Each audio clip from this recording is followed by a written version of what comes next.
अस्सलाम वालेकुम दोस्तों। आज फिर से लेके आए हैं एक नया इंपॉर्टेंट वीडियो जो कि लास्ट वीडियो का कंटिन्यूएशन है। लास्ट 2-3 वीडियोस में हम लोग ने फंडामेंटल एनालिसिस स्टार्ट किया था और इसमें जो लास्ट वीडियो था जहां पर हमने क्या किया था कि एक टूल बनाया था और वो टूल पे क्लिक करके हम लोग को 8,000 में से इंपॉर्टेंट कंपनीज निकल के आ रही थी। ठीक है, फिर हमने क्या किया था कि 2 इंपॉर्टेंट कंपनीज को सिलेक्ट करके उनका फंडामेंटल रेशियोज़ वगैरह सब पढ़ के शॉर्टलिस्ट किया था कि ये 2 कंपनी अच्छी लग रही है और इसमें हम लोग एंट्री बना सकते हैं। बट यहाँ पर एक चीज़ मैंने बोला था कि जब भी हम लोग स्टॉक्स के फंडामेंटल एनालिसिस करते हैं तो वहाँ पर उनकी फेयर वैल्यूज़ भी निकाली जाती है। ठीक है, तो आज के दिन वही चीज़ हम करेंगे। मैं ये दोनों ही एग्जाम्पल रखूँगा यहाँ पर और दोनों भी कंपनीज़ की हम लोग फेयर वैल्यूज़ निकालेंगे and on the basis of fair value हम लोग को समझ में आएगा कि ये कंपनी अंडर वैल्यूड है या ओवर वैल्यूड है। ठीक है, अगर ये अंडर वैल्यू है तो हम लोग इसमें एंट्री बना सकते हैं और अगर ये ओवर वैल्यूड है तो हम लोग को वेट करना होगा। ठीक है, तो यहाँ पर इसके लिए क्या करना होगा, तो यहाँ पर सबसे पहले हम लोग जाएंगे स्क्रीन्स में और जो हमारी स्ट्रॉन्ग कंपनीज थी इसमें से जो कंपनी थी JNFC, इसको हम लोग क्लिक करेंगे और यहाँ पर इसकी फेयर वैल्यू निकालेंगे। पर किसी भी कंपनी की फेयर वैल्यू निकालने के लिए हम लोग को 3 डेटा देखना होता है। एक होता है इसका करंट डेटा, एक होता है इसका हिस्टोरिकल डेटा और एक इसमें होता है फ्यूचर डेटा। तो ये तीनों डेटा की बेसिस पर हम लोग किसी भी स्टॉक की फेयर वैल्यू निकालते हैं। ठीक है, तो यहाँ पर सबसे पहले मैं देख रहा हूँ यहाँ पर हिस्टोरिकल डेटा। ठीक है, तो यहाँ पर हम लोग हिस्टोरिकल डेटा की बेसिस पे फेयर वैल्यू कैसा निकालेंगे, यहाँ पर एक फॉर्मूला होता है इसका, fair value equals to value multiplier into current stock price या करंट मार्केट प्राइस। अब यहाँ पर वैल्यू मल्टीप्लायर क्या होता है, तो इसका फॉर्मूला होता है EPS growth per year divided by stock P। तो यहाँ पर बहुत ज़्यादा वैल्यू दी गई है EPS ग्रोथ को, तो यही चीज़ की बेसिस पे हम लोग को फेयर वैल्यू निकल के आएंगे। तो इसके लिए हम लोग क्या करेंगे, ये जो ग्रीन एरियाज़ है ना, यहाँ पर बस हम लोग को जो भी वैल्यूज़ है ना पुटअप करनी है और ये खुद ब खुद हम लोग को फेयर वैल्यू कैलकुलेट करके दे देगा। तो बहुत ज़्यादा सिंपल हो जाएंगी सारी चीज़ें। ओके, अब हम लोग को क्या करना है, स्टॉक P यहाँ पर जाके पेस्ट करना है, करंट मार्केट प्राइस पेस्ट करना है, करंट EPS करना है paste and 3 years back EPS हम लोग को पेस्ट करना है। 3 साल पुराना क्यों ले रहे हैं हम लोग, क्योंकि हम लोग को EPS में ग्रोथ देखनी है, ये 3 साल पहले क्या था अभी क्या था। ठीक है, तो हम लोग को टोटल EPS ग्रोथ मिल जाएंगी और उसको अगर हम लोग डिवाइड बाय 3 कर देंगे ना तो पर ईयर हम लोग को EPS ग्रोथ मिल जाएंगी। तो जैसे ही हम लोग को ये चीज़ मिल गई EPS ग्रोथ पर ईयर, हम लोग इसको डिवाइड कर देंगे स्टॉक P से क्योंकि यहाँ पर है और हम लोग को वैल्यू मल्टीप्लायर की वैल्यू निकल के आ जाएंगी और जैसे ही ये वैल्यू निकल के आ गई हम लोग इसको इंटू कर देंगे करंट स्टॉक प्राइस से जो कि यहाँ पर है और उसकी बेसिस पे हम लोग को फेयर वैल्यू निकल के आ जाएंगी। आ रही बात समझ में, तो हम लोग ये सारी चीज़ें डालना शुरू करते हैं। यहाँ पर ये है JNFC और हम लोग को सबसे पहले डालना है इसका स्टॉक P डेट इज 6.37। तो यहाँ पर डाल देते 6.37, देन करंट मार्केट प्राइस और करंट EPS। तो करंट मार्केट प्राइस है 601, करंट EPS इसका कहाँ देखेंगे हम लोग, करंट EPS के लिए हम लोग को प्रॉफिट एंड लॉस में जाना है ना कि क्वार्टर्स में, और ये करंट EPS को हम लोग यहाँ से देख लेंगे, इट इज़ 94.20। तो मैं लिख रहा हूँ 94.20 और 3 years बैक EPS हम लोग कहाँ देखेंगे, जस्ट उसके 2 साल पहले, मतलब ये 44.35। सो 44.35। ठीक है, अब ये सारी चीज़ें डालते से ना क्लिक करेंगे ना तो यहाँ पर सीधा फेयर वैल्यू निकल के आ जाएंगे। Okay, it is 3535। ठीक है, अब ये है हमारी fair value of the basis of historical data. तो हम लोग क्या करते हैं, हम लोग एक और टैब बना देंगे कंपैरिजन का और यहाँ पर जाके वैल्यू को पेस्ट कर देंगे। ठीक है, तो यहाँ पर हम लोग स्टॉक का नाम डाल देंगे, क्या था भाई, JNFC। इसका सेक्टर डाल देंगे, सेक्टर क्या था भाई, इसका सेक्टर यहाँ पर नीचे मिल जाएगा हम लोग को केमिकल्स का। ठीक है, तो सेक्टर क्या था इसका, केमिकल्स। और करंट मार्केट प्राइस क्या थी इसकी, ये थी इसकी 601 और हिस्टोरिकल डेटा की बेसिस पे क्या निकल के आ गया था भाई, 3535। तो ये हमने एक डेटा निकाल दिया। अब सेकंड में क्या करेंगे, करंट डेटा की बेसिस पे निकालेंगे। तो करंट डेटा की बेसिस पे हम लोग अब कैसा निकालेंगे, तो यहाँ पर फॉर्मूला क्या होता है, fair value equals to EPS into stock P। Just हम लोग को EPS को इंटू किससे करना है, स्टॉक P से, तो वो बेसिस पे हम लोग को निकल के आ जाएगा फेयर वैल्यू। तो यहाँ पर हम लोग डालना शुरू करते हैं वैल्यूज़। स्टॉक P तो हम लोग पीछे से ही ले लेते हैं 6.37, then current EPS and 3 years back EPS यहाँ से ले लेते हैं हम लोग, कॉपी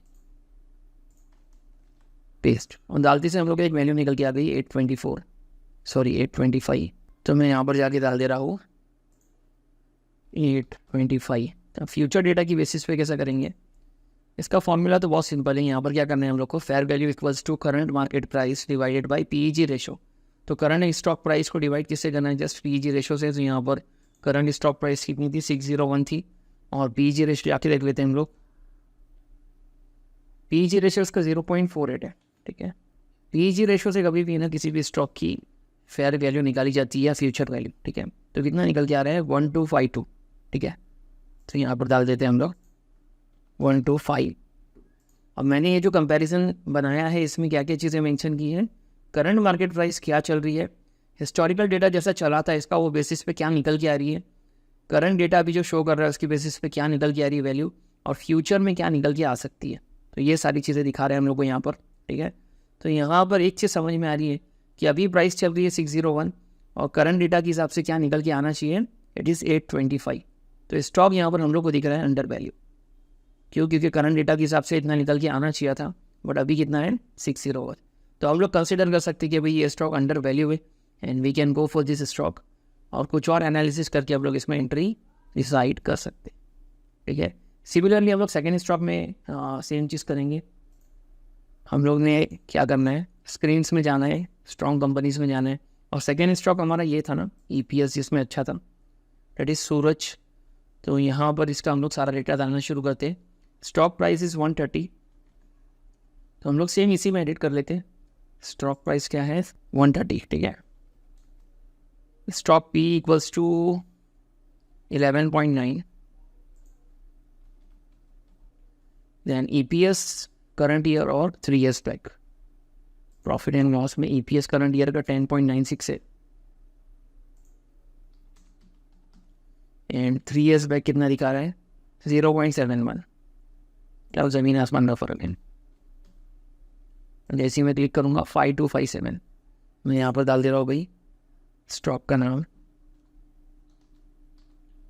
इसका सेक्टर क्या होना चाहिए भाई, इसका सेक्टर होगा स्टील, ओके। इसका करंट मार्केट प्राइस था 130 और इसका वैल्यू हिस्टोरिकल डेटा की बेसिस पे कितना निकला है 5257, ठीक है। अब करंट डेटा के हिसाब से कैसा निकालेंगे हम लोग, P ले लेते पहले, यहाँ पर कितना आ रहा है 11.9, कॉपी कर रहा हूँ, माउस में जाके पेस्ट कर ले रहा हूँ, और करंट EPS और 3 years बैक यहाँ से उठा रहा हूँ दोनों को और बाजू में जाके कॉपी पेस्ट कर ले रहा हूँ, और वो बेसिस पे 758 निकल के आ रहा है, डाल दे रहा हूँ मैं यहाँ पर। और फ्यूचर डेटा के हिसाब से क्या आ रहा है, यहाँ पर स्टॉक की प्राइस जाननी है, डेट इज़ 130 और डिवाइड करना है PG रेशो से, और वो यहाँ पर कितना होगा इसका 0.10। PG रेशो तो बहुत अच्छा है, तो कितना वैल्यू निकल के आ रहा है 1300। तो सिमिलरली आप लोग जो भी स्टॉक्स में इंटरेस्टेड हो रहा है उनके वैल्यूज़ निकालना शुरू कर दो। अभी देखो इसके करंट मार्केट प्राइस दिखा रहा है 130 और करंट डेटा के हिसाब से इसका 758 रुपीज़ होना चाहिए था। क्यों बोल रहा हूँ मैं ये चीज़, क्योंकि इसका हिस्टोरिकल डेटा कितना स्ट्रॉन्ग है। देखिए फ्यूचर में भी चांसेस क्या है कि यहाँ तक प्राइस जा सकती है। हम लोग फिक्स बिल्कुल नहीं बोलेंगे कि ये डेटा हम लोग ने कर लिया बस यहाँ तक प्राइस चलेगी, यहाँ तक चलेगी, बस चले गई, ऐसा नहीं है। हम लोग जस्ट जजमेंट के लिए ये पैरामीटर्स लगा रहे हैं, और मैनिपुलेशंस तो डेफिनेटली स्टॉक मार्केट में होते रहते हैं, बट एक एडेड एडवांटेज है कि हम लोग ये एनालिसिस करने के बाद स्टॉक में इन्वेस्टमेंट कर रहे हैं, ठीक है। तो 130 रुपीज़ का है, बहुत ज़्यादा अंडर वैल्यूड है, इसकी वैल्यू इतनी होना चाहिए था, और बैंक डेटा के हिसाब से भी अच्छा दिखा रहा है मामला। आ रही बात समझ में। तो ये बेसिस पे हम लोग कंक्लूड कर सकते हैं कि ये जो दोनों स्टॉक्स हैं ना, ये दोनों स्टॉक्स की फेयर वैल्यू बहुत स्ट्रॉन्ग निकल के आ रही है, ठीक है। अब नेक्स्ट पार्ट क्या बनता है हमारा, हम लोग को जाके सीधा टेक्निकल एनालिसिस करना है और एंट्री पॉइंट डिसाइड करने हैं कि ये स्टॉक हम लोग को हायर प्राइस पे मिल रहा है कि लोअर प्राइस पे मिल रहा है। अगर लोअर प्राइस पे मिल रहा है तो डन, और अगर हायर प्राइस पे है तो हम लोग को थोड़ा सा वेट करना है, एंट्री लेवल डिसाइड करने हैं, और जैसे स्टॉक वो लेवल पर आएगा उसमें एंट्री बनानी है, ठीक है। तो यहाँ पर सारे हम लोग ने फंडामेंटल एनालिसिस के वीडियोस देख लिए, और ये कोर्स में जो बेसिक कोर्स था इसमें मेन पॉइंट यही था कि हम लोग फंडामेंटल एनालिसिस अच्छे से कर ले, और एडवांस कोर्स जो आने वाला है इसमें हम लोग टेक्निकल एनालिसिस एकदम डीप करेंगे, ठीक है। तो आई होप आप लोगों को ये वीडियो पसंद आया होगा। अगर पसंद आया है तो इसको लाइक कर दीजिए, और कमेंट बॉक्स में आपकी कमेंट्स को मेंशन कर दीजिए, और अगर अब तक आप लोग ने टेलीग्राम की चैनल को ज्वाइन नहीं किया है तो उसको कर लीजिए, इंस्टाग्राम की पेज को फॉलो कर लीजिए, और यूट्यूब चैनल को सब्सक्राइब कर लीजिए और हो सके तो अपने फ्रेंड्स को शेयर कर दीजिए। तो आज के वीडियो के लिए इतना काफ़ी। हम लोग मिलते हैं इंशाल्लाह नेक्स्ट वीडियो में। अल्लाह हाफिज़।